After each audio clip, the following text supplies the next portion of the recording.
മുകളിൽ കൊലവിളി നിലവിളി ഒന്നും കേൾക്കുന്നില്ലല്ലോ ദൈവമേ. ഈശ്വരാ, ഓ കഴുത്തിന് കുത്തിപ്പിടിച്ച് ശ്വാസം മുട്ടിച്ച് കൊല്ലുമായിരിക്കും. അയ്യോ എന്റെ നടുവേ, എന്റെ കാലേ. നീ ഇങ്ങനെ പിള്ളേരെ പോലെ കിടന്ന് നിലവിളിക്കാതെ എന്റെ മാലതി. അയ്യോ എന്റെ കാലേ. കയ്യോ കാലോ ഒന്നും വിട്ടുപോയിട്ടില്ലല്ലോ. ചീവരെ കൊണ്ടുപോയി. അയ്യോ, ഞാൻ അനുഭവിക്കുന്ന മനോവേദന അമ്മയ്ക്കറിയില്ലല്ലോ. അയ്യോ.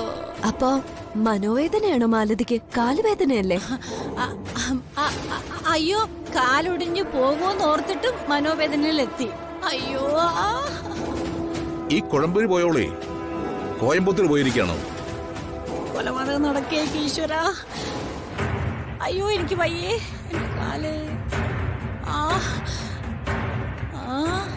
ഒന്നും കൊല നടന്നിട്ടില്ല. അയ്യോ എന്റെ കാലേ. കാലിങ്ങോട്ട് നീട്ട് മാലതി. നന്നായിട്ട് തിരുമ്മി കൊടുക്ക. അയ്യോ അയ്യോ.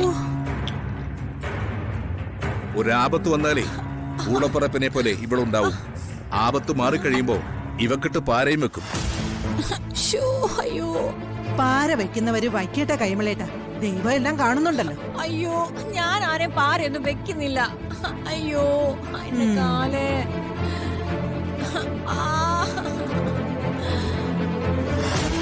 വെറുതെ ഞാൻ നടുതല്ലി വീണു. മൈത്രി പുഷ്പം പോലും രക്ഷപ്പെട്ടു. മതി നന്ദിനിടത്തി. നന്ദിനിടത്തിയുടെ കൈ തന്നെ ഒരു മെഡിസിൻ. ഒറ്റ തിരുമൽ തന്നെ വേദന പോയി. ഏട്ടത്തിയുടെ അമ്മ ഏട്ടത്തി ഇരട്ട പറ്റതാണോ? ഇരട്ട പറ്റതോ? ആ, ഇരട്ട പെറ്റ രണ്ടുപേരിൽ ഒരാൾ തിരുമിയാൽ വേദന പോകുമെന്ന ഒരു പഴമൊഴി. പഴമൊഴി എന്താണെങ്കിലും ഇവൾ നിനക്കിട്ടൊന്നും താങ്ങിയതാ. അച്ഛാ, എന്തെങ്കിലും ചെയ്യട്ടെ, ചെയ്യുന്നവർക്ക് തന്നെ അനുഭവം കിട്ടും. കുഞ്ഞമ്മയുടെ വേദനയൊക്കെ മാറിയല്ലോ. സാരമില്ലട മോനെ കാർത്തി.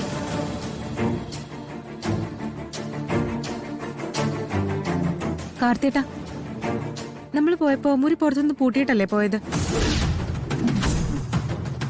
അതെ. എന്താ മീനാക്ഷി? അല്ല, ഞാൻ കുഴമ്പെടുക്കാൻ ചെല്ലുമ്പോ മുറി തുറന്നു കിടക്കുന്നു. അതെങ്ങനെ? അതെ, അതിവിടെ പുതിയൊരു സ്വീപ്പർ ഉദയം ചെയ്തു. സ്വീപ്പറോ? ശ്രീമതി മൈഥിലി. അവളെന്തിനാ ഞങ്ങളുടെ മുറി കയറിയത്? അവൾ ആ മുറി മാത്രമല്ല, ഇവിടെ എല്ലാം ക്ലീൻ ചെയ്തു. ക്ലീൻ ചെയ്തതിന്റെ വിശേഷമായി ഇപ്പൊ ഇവിടെ കണ്ടത്. മാലതി അടിതെറ്റി വീണു.